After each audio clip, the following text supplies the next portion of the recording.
তুইও ভালো থাকবি। তুমি চিন্তা করো না, তোমার বোনকে আমি রাজরানী করে রাখবো। এসো।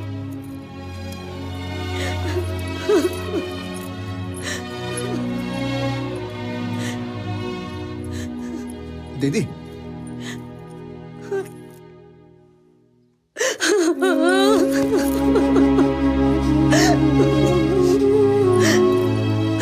ভাই বোনের এরকম ভালোবাসা খুব কম দেখা যায়।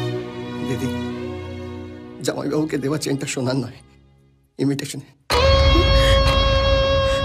দু একটা মাস তুই সামলে নি, আর জামাইবাবু যেন এটা জানতে না পারে। আমি তার মধ্যে একটা সোনার চেন তৈরি করে দেব।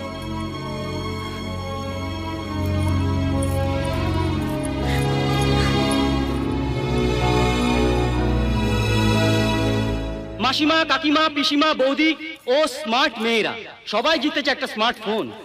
হাত অনেক, ফোন একটা।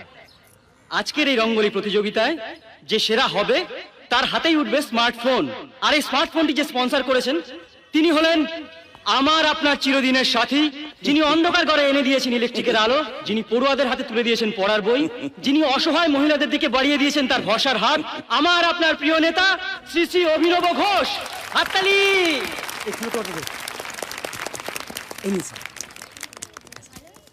আপনারা অভিনবদাকে কর্পোরেশনে ভোটে জিতিয়ে কাউন্সিলর বানিয়েছেন, এরপর বিধানসভা ভোটে জিতিয়ে আপনারা অভিনবদাকে মুখ্যমন্ত্রী বানাবেন। শোন, কি যাতা বলছিস? আমি বিধায়ক হতে চাই। এলাকায় দাপট আছে এমন কারো বউকে পুরস্কারটা পাইয়ে দে, ভোটে ওরাই জেতায়। আপনি চিন্তা করবেন না স্যার, আমি ঠিক লোককেই পুরস্কারটা পাইয়ে দেবো।